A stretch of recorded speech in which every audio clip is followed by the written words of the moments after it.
আসসালামু আলাইকুম ওরহমতুল্লাহি ওবরকাতুহু নাহমাদুহু ওয়া নুসাল্লি ওয়া নুসাল্লিমু আলা রাসূলিহিল কারীম আম্মা বা'দ। সুপ্রিয় দর্শক, সবাইকে স্বাগত জানাচ্ছি আপনাদের প্রিয় টেলিভিশন চ্যানেল বিজয় টিভির পর্দায় জুমাবারের নিয়মিত আয়োজন পিএইচপি ইসলামের কথায়। দর্শক, আজকের আলোচনার বিষয়বস্তু নির্যাতিত মুসলিম উম্মাহ এবং আমাদের করণীয়। মুসলিম উম্মাহ পৃথিবীর যেখানে আছে সেখানেই নির্যাতিত। ফিলিস্তিনে নির্যাতিত, ভারতে নির্যাতিত, মায়ানমারে নিপীড়িত, এমনকি পৃথিবীর যে কোনো আনাচে কানাচে যেখানে মুসলমানরা আছে তাদের মানবিক অধিকার, ধর্মীয় অধিকার, সব ধরনের অধিকারের ক্ষেত্রে তারা বাধার সম্মুখীন হচ্ছে। মুসলমানদের এই নির্যাতিত হওয়ার পেছনের কারণ কি, এর প্রতিকার কি এবং আমাদের করণীয় দায়িত্ব কি, এ সকল বিষয় নিয়ে আজকে আমরা আলোচনা শুনবো। আলোচনা করবার জন্য আমাদের সাথে রয়েছেন আপনাদের প্রিয় আলোচক, ঢাকার ঐতিহ্যবাহী দ্বীনি শিক্ষা প্রতিষ্ঠান কাদেরিয়া তৈবিয়া কামিল মাদ্রাসার সম্মানিত উপাধ্যক্ষ হজরতুল আল্লাহ মুফতি আবুল কাসেম মোহাম্মদ ফজলুল হক। আসসালামু আলাইকুম রহমতুল্লাহ। ওয়ালাইকুম আসসালাম রহমতুল্লাহি ওয়া বারাকাতুহু। কেমন আছেন মোহতারাম? আলহামদুলিল্লাহ, ভালো আছি মোহতারাম, মুসলিম উম্মার যে নির্যাতিত হবার বর্তমান পরিস্থিতি আমরা দেখছি, এই টপিকটা নিয়ে আমরা আজকে আলোচনা শুনবো আপনার কাছে। শুরুতে এই বিষয়টা নিয়ে বলবেন, আপনার এই ক্ষেত্রে চিন্তাধারা বা দৃষ্টিভঙ্গি কি? বিসমিল্লাহির রহমানির রহিম। বর্তমান যে বিষয়টি সারা বিশ্বে একক আলোচনার ইস্যু, ভাবনার ইস্যু জি, এবং অনুভব করার ইস্যু, সেটা হলো ফিলিস্তিন। জি, আরও সুনির্দিষ্টভাবে গাজার যেই মুসলমান নারী, শিশু, অসুস্থ, সর্বস্তরের বেসামরিক জনগণের উপরে ইসরায়েলি হায়েনা কর্তৃক যেই আক্রমণ, নির্যাতন, যেটাকে জাতিসংঘ সহ সারা পৃথিবী বলছে এটা জেনোসাইড, জি, এবং এই যে হত্যাকাণ্ড, এটাই হলো বর্তমান পৃথিবীতে সবচেয়ে দুঃখজনক এবং সবচেয়ে আলোচিত মর্মান্তিক বর্বরোচিত আলোচিত ঘটনা। জি, যারা নির্যাতিত হয়েছে, যারা সেখানে হত্যাকাণ্ডের শিকার হয়েছে, তারা সকলে মুসলমান। জি, সে কারণে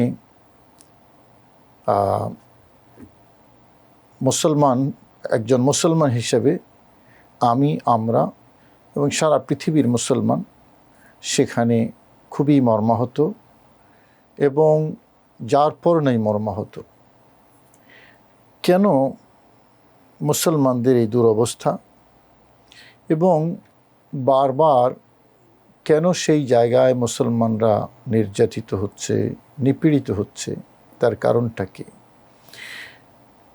এবং পৃথিবীতে যত নির্যাতিত এলাকা আছে, মানে কাকতালীয় বলা যাবে না, পরিকল্পিতভাবেই সকল জায়গায় অধিকাংশ ক্ষেত্রেই নির্যাতনের শিকার হচ্ছে মুসলমান। জি, সেই জন্য এটাকে কাকতালীয় বলা যাবে না, এটা পরিকল্পিত। এবং যারা নির্যাতনকারী, এদের কিন্তু মানে ধর্মের ভিন্নতা আছে, কোথাও ইহুদি, কোথাও খ্রিস্টান, কোথাও হিন্দু অথবা বৌদ্ধ। আবার এটা যে মানে মধ্যপ্রাচ্যে হচ্ছে তা কিন্তু নয়, পাশ্চাত্য মানে সব জায়গায় হচ্ছে। অর্থাৎ মুসলমান যেখানে, ওই নির্যাতনের তীরটা ঠিক সেই জায়গায়, সেই টার্গেট নিয়েই যাচ্ছে। এবং এটাই হলো একজন মুসলিম হিসাবে আমাদের মানে দুঃখের জায়গাটা। জি, এবং সাম্প্রতিককালে ফিলিস্তিনে গাজায় যেই হত্যাকাণ্ড হয়েছে, জি, এটা তো স্মরণকালের বর্বরোচিত ঘটনা, এটা মানুষ হিসেবেও তো মেনে নেওয়া যায় না। তো সেই জন্য মানুষের যে হত্যাকাণ্ড যেভাবে হয়েছে, এটা আগেই বলেছি, এটাকে জেনোসাইড বলা হয়েছে। তো কিন্তু যারা বলছে তাদের কিন্তু ক্ষমতা আছে এটা বন্ধ করার, জি, কিন্তু সেটা বন্ধ করছে না।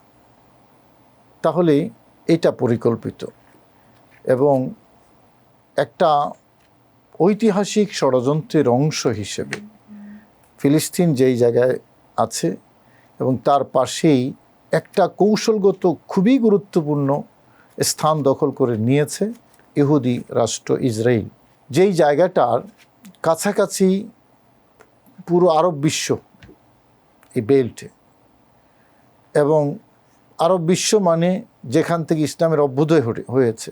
আমরা এশিয়া, ইউরোপ বা মধ্যপ্রাচ্য এগুলা যদি ভাগ করি এবং যদি আমরা দেখি, তাহলে মধ্যপ্রাচ্য যেটা ইসলাম এবং মুসলমানদের জন্য এটা একটা গুরুত্বপূর্ণ মানে স্থলভূমি পৃথিবীর মধ্যে। জি, সেই গুরুত্বপূর্ণ স্থলভূমির একেবারে কেন্দ্রের মধ্যে ইসরায়েল নামক এই রাষ্ট্রটা জায়গা দখল করে আছে। সেই জন্য এটাকে কৌশলগত খুবই গুরুত্বপূর্ণ একটা ভূখণ্ড বলছি।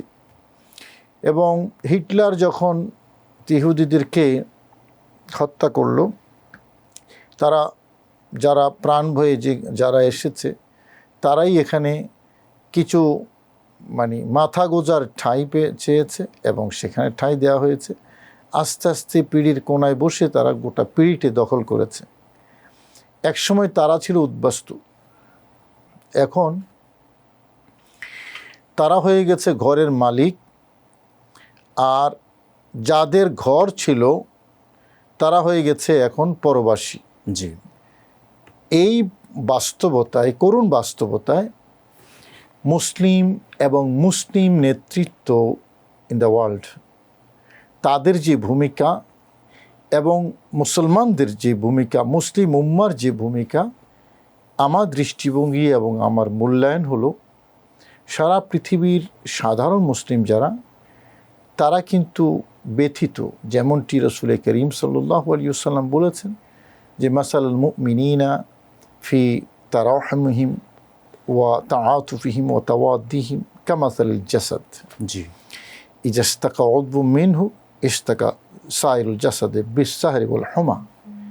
একটা দেহের মতো সারা পৃথিবীর মুমিন মুসলমান, যখন ওই দেহের কোনো একটা অঙ্গ রোগাক্রান্ত অসুস্থ হয়, তখন সারা দেহই কিন্তু তার বিষে বিষাক্ত হয় এবং জ্বর এসে যায়। জি, এই হাদিসের আলোকে সাধারণ ইমানদার মুসলিম সবাই কিন্তু ব্যথিত, অ্যাকসেপ্ট লিডার্স অফ মুসলিম উম্মাহ। তারা শুনেও শুনে না, দেখেও দেখে না, বলেও ভয়ে বলে না। তাদের নাক বন্ধ, তাদের কান বন্ধ, তাদের চোখ বন্ধ, জুবান বন্ধ। জি, এই রহস্যজনক আচরণে মূলত ইসরায়েল এবং ইহুদি এই মানে সন্ত্রাসী গোষ্ঠীটাকে তাদের অপরাধ করতে আরও বেশি প্ররোচিত করছে, সুযোগ দিচ্ছে, উৎসাহিত করছে। তো এই জায়গায় রাসূল করিম সাল্লাল্লাহু আলাইহি ওয়াসাল্লাম আমাদেরকে যা বলেছেন এবং এখান থেকে উত্তরণের উপায় যা বলেছেন, সময়ে বলে দিয়েছেন, সময়ে বলে দিয়েছেন, উত্তরণের উপায়ও বলে দিয়েছেন। সেই জায়গা থেকে আমরা কিন্তু যোজন যোজন দূরে। মোহতারাম, এখান থেকে আপনার কাছ থেকে আমরা আরও শুনবো। আমাদের একটা বিরতিতে নেওয়ার সময় হয়ে গেছে। সুপ্রিয় দর্শক, যাচ্ছি ছোট্ট একটা বিরতিতে, ফিরে আসছি অল্প কিছুক্ষণের মধ্যে। দেখতে থাকুন আপনাদের প্রিয় চ্যানেল বিজয় টিভি।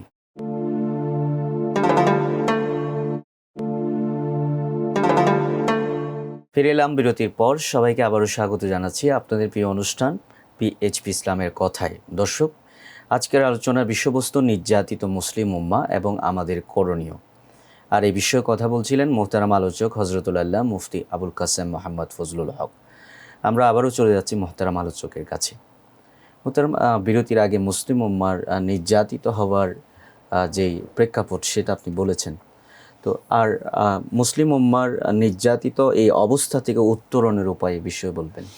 উত্তরণের উপায়টা বলার আগে আমাদেরকে আরেকটা জায়গায় যেতে হবে, এই ঘটনাটা ঘটলো কেন।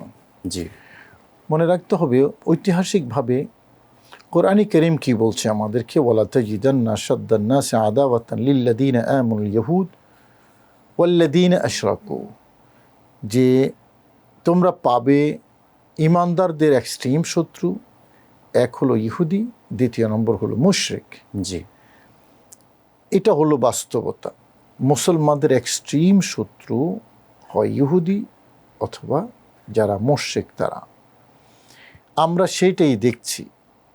এই কয়েক লক্ষ ইহুদির কাছে 200 কোটি মুসলিম আজকে জিম্মি। শুধু 200 কোটি মুসলিমই নয়, কার্যত সারা পৃথিবীর যেই বিভিন্ন জাতিগোষ্ঠী এবং রাষ্ট্র আছে তারা কিন্তু সবাই জিম্মি কয়েক লক্ষ ইহুদির কাছে। জি আমরা যদি ইতিহাস দেখি, ইতিহাস আমাদেরকে বলছে যে নবীজির যুগে যত যুদ্ধ হয়েছিল সকল যুদ্ধে মুসলমানদের সংখ্যা ছিল কম, মুসলমানদের প্রস্তুতি ছিল কম, প্রতিপক্ষ কাফের বেঈমান যারা তাদের সংখ্যা এবং তাদের সমরাস্ত্র ছিল বেশি। জি আমি ইসলামের সর্ববৃহৎ যুদ্ধ নবীজি হুনাইনের যুদ্ধের কথা, তবুকের যুদ্ধের কথা যদি বলি, মুসলমানদের সংখ্যা ছিল 30,000 আর কাফেরদের সংখ্যা ছিল 40,000। হুনাইনের যুদ্ধে মুসলমানদের সংখ্যা ছিল 12,000 আর কাফেরদের সংখ্যা ছিল 30,000। বদরের যুদ্ধ আমরা জানি 313, 1,000। উহুদের যুদ্ধে 1,000-এর বিপরীতে 2,500-3,000। প্রত্যেকটা যুদ্ধেই মুসলমানদের সংখ্যা, সমরাস্ত্র প্রস্তুতি ছিল কম। তারপরও মুসলমানদের বিজয় কীভাবে এসেছে? বিজয়ের মূল জায়গাটা একটা হলো ইমানি শক্তি, আরেকটা হলো স্পিরিচুয়াল শক্তি। ইমানি শক্তিটা যেটা কি করে শক্তি যোগায়, আসল মানুষের শক্তিটা কোথায়? বিশ্বাসে। জি মানুষের শক্তির জায়গাটা হলো তার বিশ্বাস। বিশ্বাস মানুষের চেতনা তৈরি করে। কোরআনে কারীমে সে কারণে মুসলমানদেরকে প্রথমেই যে আহ্বানটা জানানো হয়েছে, প্রথমেই আমিনু, জি বিশ্বাস করো। এই আমিনু দ্বারা বিশ্বাস করো। কি বিশ্বাস করতে বলেছেন? লা ইলাহা ইল্লাল্লাহ। কি বিশ্বাস করতে বলেছেন? আল্লাহু আকবার। কি বিশ্বাস করতে বলেছেন? ওয়ালা তাহিনু ওয়ালা তাহজানু ওয়া আনতুমুল আ'লাউনা ইন কুনতুম মুমিনিন। এইরকম যে বিশ্বাসের জায়গাগুলো, প্রথমেই বিশ্বাসটাকে ডেভেলপ করা হয়েছে এবং বলা হয়েছে বাস আল জান্নাতু তাহতা জিলালি সুয়ুফ, তোমার জান্নাত তলোয়ারের নিচে। এই যে বিশ্বাসটাকে ডেভেলপ করা হয়েছে, এখন সাহাবায়ে কেরাম যখন বিশ্বাস করে যে আল্লাহর শক্তি বড় শক্তি, তখন সে যুদ্ধে যেতে আর কোনো কুণ্ঠাবোধ করে না। জি যখন সে বিশ্বাস করে যে আমি যদি এই যুদ্ধের ময়দানে যদি আমি নিহত হই, আমি শহীদ হব, আমি জান্নাতে যাব নিশ্চিত, তখন সে আর সামনে এগোতে আর কি করবে? আল্লাহ রাব্বুল আলামিনের পক্ষ থেকে তখন গায়েবী সাহায্য আসছে। এই যে জায়গাটা, এই জায়গাটায় আমাদের ছিট ধরেছে। আল্লাহ এবং রসুলের প্রতি নিরঙ্কুশ যেই ভালোবাসার সম্পর্ক, বিশ্বাস চির ধরেছে। দ্বিতীয় আরেকটা যেটা আমরা সীমাহীনভাবে লঙ্ঘন করেছি, সেটা হলো কোরআনে কারীম আল্লাহ বলেছেন লা তাত্তাখিযুল ইয়াহুদা ওয়ালান নাসারা আউলিয়া। জি তোমরা ইহুদি এবং খ্রিস্টানদেরকে তোমাদের বন্ধু বানিও না। জি ইহুদি এবং খ্রিস্টানদেরকে তোমাদের বন্ধু বানিও না। এটা একেবারে লেশহীন ভাষায় কঠোর নিষেধাজ্ঞা আল্লাহ এবং রসুলের পক্ষ থেকে। আমরা কিন্তু শুধু বন্ধু বানিয়েছি তা না, তাদের সাথে এক বিছানায় বলা চলে শুয়ে আছে মুসলিম বিশ্ব।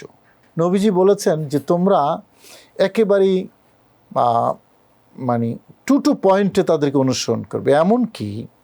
এমনকি ইহুদিদের কেউ একজন যদি কোনো গুই সাপের গর্তের ভিতরে ঢুকে যায়, তোমরা মনে করবে এইটাই বুঝি আসর সভ্যতার জায়গা, তার অনুকরণে তোমরা ঠিক গর্তের ভেতরে ঢুকবে। সেই গর্তের ভেতরেই আমরা ঢুকছি। অর্থাৎ অনুকরণটা, ইহুদি এবং খ্রিস্টানদের অনুসরণটা, তাদেরকে আপন মেনে নেওয়াটা এত এক্সট্রিম পর্যায়ে যাবে। নবীজি ভবিষ্যৎবাণী করে গেছেন যে গুই সাপ যেটা শরীরে গন্ধ, গায়ে গন্ধ, এবং এটা কোনো অনুসরণ করার জিনিস না, তার গর্ত আমার বসবাসের জায়গা না, এটা দুর্গন্ধমুক্ত একটা জায়গা। কিন্তু একজন ইহুদি যখন সেখানে ঢুকবে, আহলি কিতাব যখন সেখানে ঢুকবে, মুসলিম মনে করবে ওটাই বুঝি আমার মূল বাসস্থান, থাকার জায়গা, সুন্দর জায়গা, এটাই ভদ্রতা, এটাই সভ্যতা, এটাই আমার কালচার। সে সেখানে ঢুকবে। এটা নবীজির ভবিষ্যৎবাণী এবং আমরা এটার বাস্তবতা দেখছি। মানুষকে দখল করে কখন? যখন আস্তে আস্তে আস্তে আস্তে মানুষের হৃদয়কে দখল করে। হৃদয়টাকে যদি আমি এতটুকু কল্পনা করি, তো এতটুকু কল্পনার মধ্যে আজকে এতটুকু আমার কাছে ভালো লাগে, এটা তো ভালো কাজ করেছে, বিল গেটস তো অনেক দান সৎকা করে, মানে আমি এতটুকু খুশি গেলাম। জি। তারপরে ইলন মাস্ক তো ভালো মানুষ, আরেকটু আমি ক্ষয় গেলাম। তার অমুক তো এই কাজ করে, অমুক সংস্থা এই কাজ করে, এটা চ্যারিটি ওয়ার্ক করে অনেক বেশি।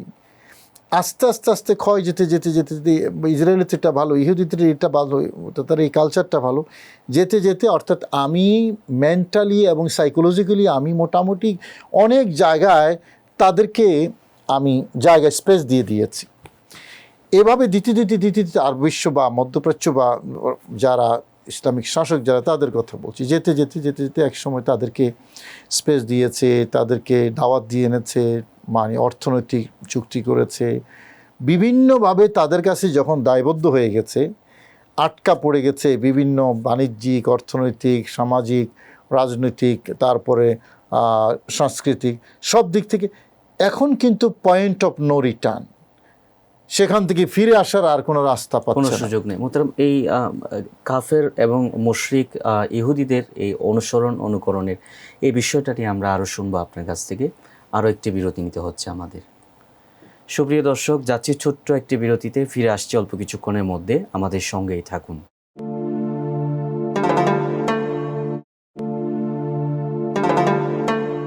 ফিরে এলাম বিরতির পর। সবাইকে আবারও স্বাগত জানাচ্ছি আপনাদের প্রিয় অনুষ্ঠান পিএইচপি ইসলামের কথায়। দর্শক, আজকের আলোচনার বিষয়বস্তু নির্যাতিত মুসলিম উম্মাহ এবং আমাদের করণীয়। আর এই বিষয়ে কথা বলছিলেন আমাদের মোহতারাম আলোচক হজরতুল আল্লাহ মুফতি আবুল কাসেম মোহাম্মদ ফজলুল হক। আমরা আবারও ফিরে যাচ্ছি মূল আলোচনায়। মোহতারাম, কাফের মুশরিকদের, ইহুদি নাসারাদের যে অনুকরণের বিষয়ে বলছিলেন, সেখান থেকে এই যে অনুকরণ, আমি আমার আলোচ্য বিষয় ছিল কারণটা কি। এই জায়গায় যখন আমরা তাদের সাথে বন্ধুত্ব গড়ে তুললাম, শুধু বন্ধুত্ব নয়, এখানে আরও কিছু চক্রান্ত আছে। আমরা ওয়াহাবিজমের কথা জানি। জি। ওয়াহাবিজমটা আসলে কি, কোথা থেকে আসলো, কারা তৈরি করলো, কারা প্যাট্রোনাইজ করলো, এখন বিশ্বের কাছে দিবালোকের মতো এটা স্পষ্ট। আজ থেকে 100 বছর আগে যখন সোভিয়েত ইউনিয়ন সারা পৃথিবীর উপর ডমিনেট করত, তাদেরকে পরাস্ত করার জন্য আমেরিকা এবং তাদের মিত্র যারা, আমেরিকা নয়, ব্রিটেনের কথা বলছি, ব্রিটিশ যারা, তাদের মিত্রবাহিনী যারা, তারা চিন্তা করলো কি করা যায়, কাঁটা দিয়ে কাঁটা তোলা। তারা মুসলমানদের মধ্যে একটা ইজম তৈরি করলো, একটা পৃথক একটা ধর্ম বিশ্বাসের তারা দিল, যেটার নাম ওহাবিজম। এবং এটার মাধ্যমেই তারা মূলত এ কাজটা করেছে, যেটার স্বীকৃতি এবং বাস্তবতা আমরা মোহাম্মদ বিন সালমানের গত কয়েক বছর আগে তার একটা সাক্ষাৎকার আমরা দেখেছি। তাহলে তারা কি করেছে, আলাদা একটা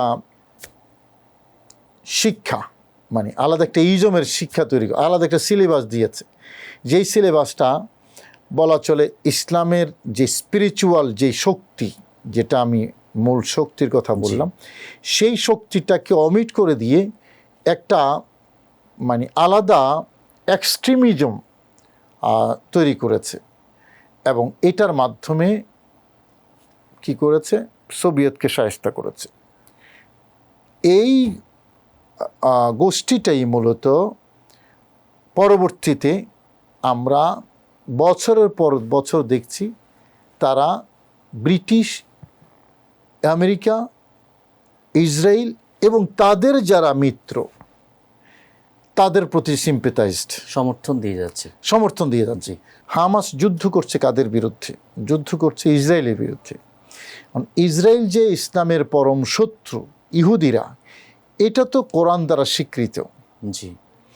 এখন হামাসের ধর্ম বিশ্বাস, তাদের অবস্থান, এটা আমার দেখার বিষয় না। বিষয়টা হলো তারা মুসলিম। এখন আমি তাদেরকে কেন সমর্থন দেব না যখন তারা ইসলামের শত্রুর বিরুদ্ধে লড়ছে? অথচ বাংলাদেশেই আমরা এমন কিছু টুপি দাড়িওয়ালা মানুষ দেখছি যাদেরকে মানুষ হুজুর হিসেবে জানে। কেউ কেউ তারা নির্লজ্জভাবে মানে অপরাধী সাব্যস্ত করতে তৎপর হয়ে উঠেছে হামাসকে। তার মানে কি? অর্থাৎ হামাসের বিরুদ্ধে যাওয়া মানে প্রকারান্তরে ইসরায়েলের পক্ষে যাওয়া। এবং এই জিনিসটা কিন্তু তাদের আগেও ছিল। তারা ইয়াজিদের ইস্যুতে কিন্তু ইমাম হুসাইনকে দোষারোপ করে আর ইয়াজিদকে প্রাধান্য দেয়। রাইট, এটা খারেজি সম্প্রদায় জানা। এই যে বাস্তবতা, এই বাস্তবতা আমরা দেখতে পাই মানে মুসলমানদের দুরবস্থার জন্য এই গোষ্ঠীগুলোও কিন্তু দায়ী, যারা প্রকারান্তরে ইহুদি প্রোডাক্ট। জি, মনস্তাত্ত্বিকভাবে ইহুদি, লেবাসে মুসলমান, মনস্তাত্ত্বিকভাবে ইহুদি। এই মসজিদ দেরার কেমনে তৈরি হয়েছে? মসজিদে দেরার তৈরি করা হয়েছে কিন্তু 12 জন মুনাফিককে দিয়া। 12 জন মুনাফিক ফ্রন্টে ছিল। জি, তো মুনাফিক কাকে বলে? যারা লেবাসে মুসলমান, নবীজির পেছনে নামাজ পড়তো, মানে স্ট্রাকচারালি তারা মুসলমান কিন্তু ভেতরে মুনাফিক। এবং তাদেরকে ইন্ধনদাতা কে ছিল? ইন্ধনদাতা ছিল একটা খ্রিস্টান, আমের নামে একটা খ্রিস্টান, যার প্রত্যক্ষ প্রভাবে প্রভাবিত হয়ে মূলত তবুকের যুদ্ধ সংঘটিত হয়েছিল। মানে যারা রোম সাম্রাজ্যকে সে প্রভাবিত করেছে, পুরো রোম সাম্রাজ্যকে। এই যে ওয়াহাবিজম প্রতিষ্ঠিত হয়েছে, ওয়াহাবিজম প্রতিষ্ঠা করার ক্ষেত্রে হামপ্রে নামক একটা ব্রিটিশ গুপ্তচর মূলত কাজটা সেই করেছে। হামপ্রে মানে এরকম মানে চিজ একজনই থাকে ওখানে, যেমন আমের, সে মূলত একাই রোম সাম্রাজ্যকে প্রভাবিত করে 40,000 সৈন্যবাহিনী নিয়ে ইসলামকে নিশ্চিহ্ন করার জন্য তৈরি করেছে। ও এটা তো একটা প্রত্যক্ষ বিরোধিতা। আর পরোক্ষ বিরোধিতা করেছে কি? 12 জনকে ফ্রন্টে আইনা 12 জন মুনাফিককে মুসলিম সাজাইয়া। জি, তারা যেমন মানে ওয়াহাবিজমে এদেরকে মুসলিম সাজাইয়া কাজটা কিন্তু ইসরায়েলের পক্ষে করাচ্ছে। জি, ওখানেও ওই মুনাফিক 12 জনকে সাজাইয়া মসজিদে জেরার তৈরি করে মুসলমানদের মধ্যে একটা বিভক্তি সৃষ্টি করে দিয়ে হাঙ্গামা তৈরি করার জন্য একটা পায়তারা করেছে। এগুলো কিন্তু ঐতিহাসিক সত্য। তো ইসলামকে বিভক্ত করে এই ফায়দাটা নেওয়া, এটা ইহুদি এবং খ্রিস্টানদের কূটচাল, যেটা এখন আমরা দেখছি। যারা ইসরায়েলের পক্ষ নিচ্ছে তারাও কিন্তু দেখতে মুসলমানের মতোই মনে হয়, দেখতে হুজুরের মতোই লাগে, আবার কোরআন হাদিস দিয়ে এটাকে প্রমাণও করতেছে। মুসলিম বিপর্যয়ের আজকে এটা একটা অন্যতম গুরুত্বপূর্ণ কারণ। সেই কারণটা নবীজি কিন্তু এগুলো আগেই বলে দিয়েছেন। আমাদের করণীয় কি? করণীয় হলো সেই ইমানি চেতনা ফিরিয়ে আনা এবং ইহুদি এবং খ্রিস্টানদের যে দুস্তি, এই দুস্তিটাকে ত্যাগ করা এবং ইসলামের যে স্বাতন্ত্র্য, মুসলিম উম্মার যে স্বাতন্ত্র্য, মুসলিম উম্মা যদি ইউনাইটেড হয়, মুসলিম উম্মা যদি একে অপরের মানে ভাতৃপ্রতিম হয়, তাহলে মুসলমানদেরকে কেউ পরাজিত করতে পারবে না। আমাদের বাংলাদেশ তো মানে 3 দিকে আবদ্ধ, ইন্ডিয়া একটা রাষ্ট্র, হিন্দু রাষ্ট্র, আমরা মানে রওনা হলো যাইতে পারবো না, কারণ এই ইন্ডিয়া আর ইসরায়েল মিত্র রাষ্ট্র। জি, এখন ইসরায়েলের চারপাশে মুসলিম রাষ্ট্র যারা আছে, অন্য কিছু দরকার নেই। 1 কোটি মুসলিম যদি সবাই মার্চ করে রওনা হয় ইসরায়েলের দিকে, কয়জন মারবে? আমেরিকা কতজনকে মারবে? কিন্তু আমরা সেই চেতনা হারিয়ে ফেলেছি, আর ভিতরে মুনাফিক আছে। জি, এরপরে যখন এটা রওনা হবে, যখন সেটা তৈরি হবে, এবং এটা খুব সম্ভব, এটা কোনো অসম্ভবের কিছু না। নবীজি যখন তবুক অভিযানে গিয়েছেন, 30,000 সাহাবী কীভাবে হয়েছে? বাস সবাই একসাথে ঝাঁপিয়ে পড়েছে। এবং তখন অর্থ সংকট ছিল, প্রচণ্ড গরম ছিল। এই গরমের যার কারণে গজওয়াতুল উসরা বলা হয়েছে এটাকে, কঠিন সফর, ঘাস খেয়েছে, লতাপাতা খেয়ে সাহাবায়ে কেরাম ছিলেন। এখন আমরা করছি কি? ইসরায়েল এবং তার আশেপাশে যে আরব রাষ্ট্রগুলো আছে, আমরা তামাশা দেখছি, ওরা মরছে, আমরা তামাশা দেখছি। অথচ নবীজি কি বলেছেন? আমি শুধু একটা উপায় বললাম, আমাদের এই একটা অনুষ্ঠানটা সব বলতে পারবো না। শুধু মধ্যপ্রাচ্য থেকে 1 কোটি মুসলিম, আমি মিশর বলি, সিরিয়া বলি, ইরান বলি, সৌদি আরব বলি, ইয়েমেন বলি, 1 কোটি মুসলিম বাস ইউনাইটেড হয়ে সব দিক থেকে আমরা মানে ইসরায়েলকে শায়েস্তা করব। মোহতারাম, এই উপায়গুলো সম্পর্কে আমরা আরও জানবো আপনার কাছ থেকে। আরও একটি বিরতি নিতে হচ্ছে আমাদের। সুপ্রিয় দর্শক, যাচ্ছি ছোট্ট একটি বিরতিতে, আবারও আমরা ফিরে আসছি অল্প কিছুক্ষণের মধ্যে, আমাদের সঙ্গে থাকুন।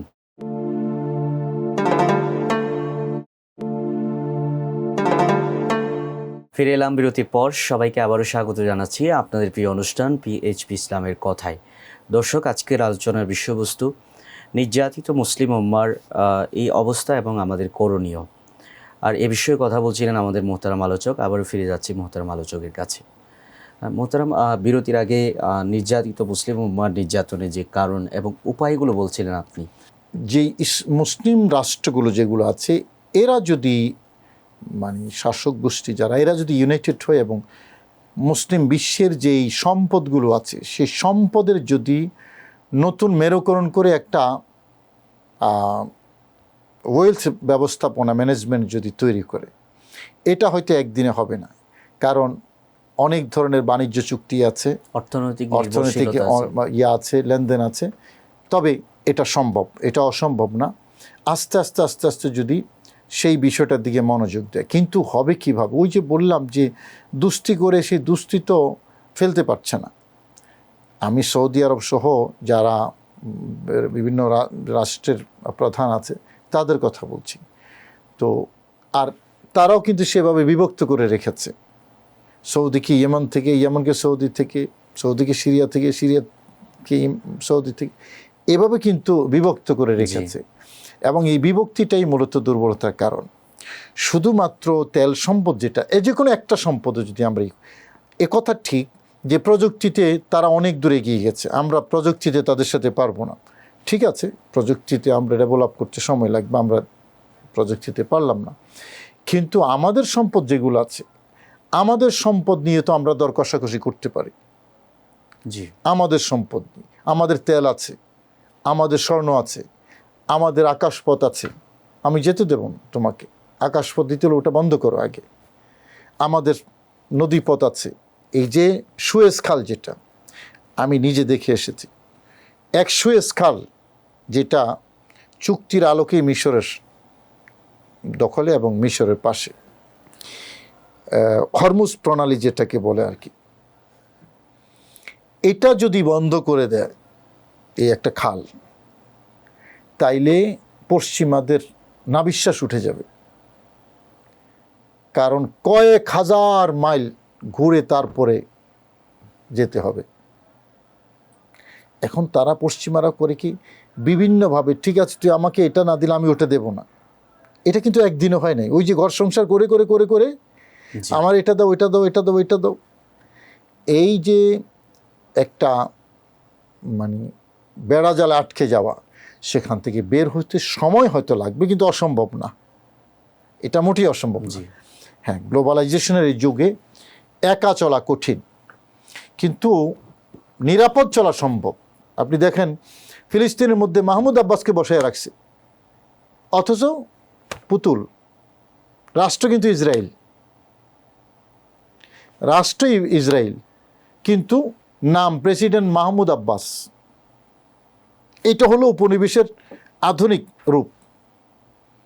রাষ্ট্র ইসরায়েল, আসলে আমেরিকার চর, কিন্তু জাতিসংঘে আলাদা রাষ্ট্র। ওই ব্রিটিশ উপনিবেশ এখন আর নেই, এখন এটা মডার্ন উপনিবেশ। এখন এই জায়গাটায় আমেরিকা কেন মানে নাক গলায়? তার মানে ইয়ের যখন সর্দি হয়, ইসরায়েলে যখন সর্দি লাগে, একটু হালকা পাতলা সর্দি লাগলে ওইদিকে ভূমিকম্প শুরু হয়। আমার বাচ্চার তো সর্দি শুরু হয়েছে, বড় ডাক্তারের কাছে নিতে হবে। কারণটা কি? কারণ এটা হলো তার উপনিবেশ, এটা হলো দ্বিতীয় আমেরিকা, মানে ইসরায়েল মানে আমেরিকা। সে দখল করবে না, বাস এটা তার আয়ত্তে থাকবে, এটা তার বাচ্চা। এই কথাটা মুসলিম উম্মাহ সেই ঐতিহাসিকভাবেই বুঝতে পারে না। এবং এরকম বহু জায়গা আছে। আবার উপনিবেশের অন্য ধরন কি, ঠিক আছে তুমি তোমার রাষ্ট্রে তুমি প্রেসিডেন্ট, তুমি প্রধানমন্ত্রী, কথা শুনবা আমার, জি, আমার কথার বাইরে যেতে পারবে না। বাইরে গেলে ওই সাদ্দামের পরিণতি হবে। এটা হলো অ্যানাদার কাইন্ড অফ উপনিবেশ এরকম। তো এই জায়গা থেকে বেরিয়ে আসা অসম্ভব না, বেরিয়ে আসা সম্ভব। দরকার কি? দরকার হলো ইউনিটি। এখন সেই ইউনিটি করার বাধা ওই যে মসজিদে দেরারের ক্ষেত্রে আল্লাহ যেটা বলেছেন, ও তাফরিকাম বাইনাল মুমিনিন, তারাই তাফরিক করে রেখেছে, বিভক্ত করে রেখেছে মুসলিম শাসক গোষ্ঠীকে, মুসলমানকে। আমাদের যেখানে যেতে হবে সেটা হলো ইমানি শক্তি নিয়ে আমাদের বলীয়ান হতে হবে। এবং ইহুদি খ্রিস্টান যারা, তাদের ভালোবাসা, তাদের প্রেম হৃদয় থেকে বের করে দিতে হবে। তাদের প্রেম প্রতিটা জায়গায় নবীজি কিন্তু তাদের বৈপরীত্যের কথা বলেছেন, বৈসাদৃশ্যের কথা বলেছেন। আমরা কিন্তু উল্টে ফেলেছি। আমরা সাদৃশ্য নিচ্ছি, তাদের কালচার নিচ্ছি, তাদের পোশাক নিচ্ছি, তাদের খেলা নিচ্ছি, তাদের আমোদ ফুর্তির জায়গা নিচ্ছি। তাদের মুসলিম এমন অনেক রাষ্ট্র যেখানে গেলে মনেই হবে না যে এটা কোনো মুসলিম রাষ্ট্র। ইউরোপকে হার মানা, আমি নিজে দেখে এসেছি। ট্যুরিস্ট যারা এদেরকে আকৃষ্ট করার জন্য, ব্যবসার জন্য, টাকা পয়সার জন্য ইউরোপকে হার মানায়। আমি কি এর কথা বলবো, ইন্দোনেশিয়ার বালি দ্বীপের কথা বলবো, কোথায় বলবো? সব জায়গায়। তো কেন, কি কারণে? ওই যে তাদের মানে কালচার নিয়েছি আমরা, এটা না হলে তারা আসবে না, তারা না হলে ব্যবসা জমবে না। আর ভিতরে নিচে যে খনিজ সম্পদ আছে এগুলা দিয়ে তো মানে 1000 বছর ধরে চলা যায়। কি দেয় নাই আল্লাহ পাক রব্বুল আলামিন, সবই তো দিয়েছেন। তো সেই জায়গায় নবীজির যুগে কি পৃথক রাষ্ট্র ছিল না? ইহুদি খ্রিস্টানদের হেরাক্লা টেলাক্লা যেগুলো আছে, সিরিয়া, তারপরে ইরান, এরা ছিল না? মুসলমানদের স্বাতন্ত্র্য রক্ষা হয়নি?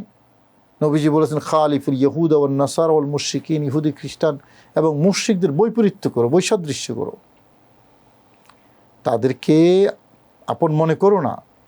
তারা আসলে আপন না, জায়গা মতো। এই যে বর্তমানে যে জেনোসাইডটা হয়েছে, আমরা যেটা এখন যেটা বাস্তবতা, সেটা হলো মাইক্রোসফট এবং গুগল, আরেকটা হলো অ্যামাজন। এই কোম্পানিগুলো মূলত প্রযুক্তি দিয়ে ইসরায়েলকে সাহায্য করেছে এবং তাদের সাথে মিলিয়ন মিলিয়ন ডলারের চুক্তি হয়েছে। তো হলো কি, আমরা কোথায় আটকে গেলাম? একটা মোবাইল যখন আমি কি করব, অন করব, এখানে আমার কিছু তথ্য দিতে হচ্ছে। একটা ফেসবুক যখন আমি অন করব, তথ্য দিতে হচ্ছে। একটা গুগল অ্যাকাউন্ট যখন করব, তথ্য দিতে হচ্ছে, তাই না?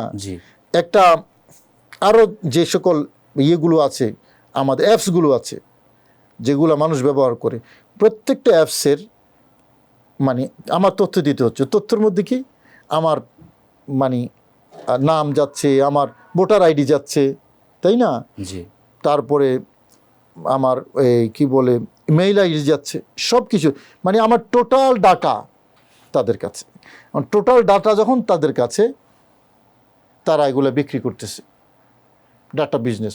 আমি কিন্তু এটা খেয়াল করি নাই, আমরা এটা খেয়াল করি নাই যে আমার এই ডাটাটা তাদের কাছে যাচ্ছে, এটা যে একটা সম্পদ, এটা এখন বোঝা যাচ্ছে। তা আলটিমেটলি তারা এতদিন আমাদেরকে কি করলো, আমাদেরকে এখানে অভ্যস্ত করে দিল, ডাটাগুলো নিল জায়গা মতো, কিন্তু এটা ইসরায়েলকে দিল, ইসরায়েল আমাদের এগেনস্টে ব্যবহার করছে।